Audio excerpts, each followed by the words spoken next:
कि ये जो रिफॉर्म किया गया है एग्जाम में, तो बेसिकली एसएससी और यूपीएससी का एग्जाम के लिए किया गया, मतलब कुछ नया बदलाव किया गया है इस परीक्षा में। इसलिए आप देख रहे कि अभी तक जो है अगस्त 2026 आ चुका है, लेकिन अभी तक जो है सिलेक्शन पोस्ट और सीजीएल के बाद अभी तक जो कोई भी वैकेंसी नहीं आया, ना सीएचएस आया, ना ही एमटीएस आया, और दिल्ली पुलिस कभी कभी आती है। उसके बाद जो एसएससी जीडी का भी कुछ पता नहीं है, क्योंकि रेलवे आरपीएफ को जो कांस्टेबल का पद था उसको जो इसमें जोड़ा गया है। सब इंस्पेक्टर का तो पता नहीं चला, शायद सब इंस्पेक्टर जो वो अलग से रेलवे लेगा, क्योंकि एसएससी जीडी बेसिकली डील करके कांस्टेबल लेवल की, तो हो सकता है सब इंस्पेक्टर का जो पद है आरपीएफ का वो पूछे रेलवे की तरफ से आएगा। तो बेसिकली बात करती है कि क्या नोटिस था, तो नोटिस में ये बताया कि एसएससी जो है ये आपको बताया कि ये वैकेंसी लेकर आती है और कंडक्ट करती है, जॉइनिंग प्रोवाइड करती है ग्रुप बी और ग्रुप सी। उसके बाद जो एसएससी के जितने भी डिपार्टमेंट है, चाहे वो सिलेक्शन पोस्ट हो, चाहे वो सीजीएल हो, चाहे एमटीएस हो, चाहे वो सीएचएस हो, तो ये जितने भी डिपार्टमेंट है एसएससी के, उनमें जो मल्टीपल टीआरईज होते थे, मतलब टीयर 1, टीयर 2, टीयर 3, जिसमें स्किल टेस्ट, कंप्यूटर बेस्ड और इंटरव्यू होते थे। मतलब कुछ में इंटरव्यू होता है, कुछ में नहीं होता। बेसिकली टीयर 3 में आपको जो है एसएससी का स्किल टेस्ट देखने को मिलता है। तो यही आपको बताया गया कि ये जितने भी टीयर है इसको जो है एक कर दिया जाएगा और एक परीक्षा लिया जाएगा, और उसी परीक्षा के आधार पर आपको जो सिलेक्शन दिया जाएगा। क्योंकि ये स्टेट इसलिए उठाया गया है पार्लियामेंट के द्वारा, पिछले 1 से 2 साल में आपको जो बहुत सारे जो देखने को मिलेगा कि एसएससी का पेपर लीक हो गया, एसएससी का एग्जाम ठीक से नहीं हो रहा, किसी बच्चे का तो पाकिस्तान से दे दिया, किसी बच्चे का रशिया दे दिया, किसी बच्चे का चाइना दे दिया, या किसी का एडमिट कार्ड नहीं है,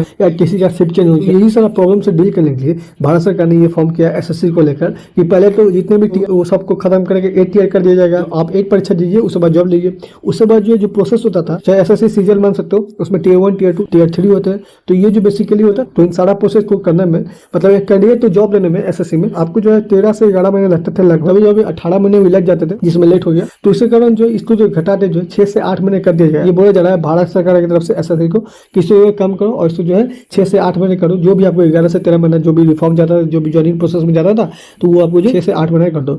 उसके बाद जो एसएससी ने एक नया प्रोसेस लॉन्च किया, स्लाइडिंग मैकेनिज्म करके बोलते हैं। मोटा मोटी ये समझो स्लाइडिंग मैकेनिज्म क्या होता है कि मान लो कोई कैंडिडेट है, उसे जॉब लगने वाला है, लेकिन वो जो अब चाहता है कि जॉब ना करे, तो सब पद जो खाली रह जाएगा, उसके नीचे जो वेटिंग कैंडिडेट है ना, तो वो जो 8 पर 8 जो है वो आगे बढ़कर जाएगा। इसलिए बहुत सारे टीचर ने, बहुत सारे स्टूडेंट ने पहले ही बोल रखा था कि ऐसा होना चाहिए। तो अब जो फाइनली एसएससी ने लॉन्च कर दिया। अब बात करते हैं यूपीएससी की ओर में, क्योंकि पार्लियामेंट में एसएससी शासन यूपीएससी को भी ध्यान में रखते हुए रूल रेगुलेशन और एग्जामिनेशन के प्रोसेस को भी एक नया जो है दिशा दिया। वो ये है कि यूपीएससी का भी जो चयन प्रक्रिया था, मतलब जो रिक्रूटमेंट प्रोसेस था, उसका था 13 से 14 महीना, उसको भी घटा 10 से 11 महीना कर दिया गया, क्योंकि वो चाहता है कि 10 से 11 महीने में निपट जाए, साल भर में काम जो है निपट जाए। पीटीएमएस इंटरव्यू का इसी के आधार पर जो है इसका जो प्रोसेस है, इसे जो है 14 से 15 महीने से लेकर 10 से 11 महीने कर दिया गया। बस यही मोटा मोटी जो इस पूरे पेज में आपको जो है लिखा गया, मैंने आपको शुद्ध हिंदी में बताया गया। तो अगर आप ये वीडियो लॉन्ग फॉर्म में देख रहे हैं या अगर आप ये वीडियो शॉर्ट फॉर्म में देख रहे हैं, तो ऐसा ही साइबर से रिलेटेड और साइबर फॉर्म से रिलेटेड जानकारी प्राप्त करने के लिए आप हमारे चैनल वैकेंसी भैया को सब्सक्राइब कर लीजिए। तो मिलते हैं अगला फॉर्म वाला वीडियो।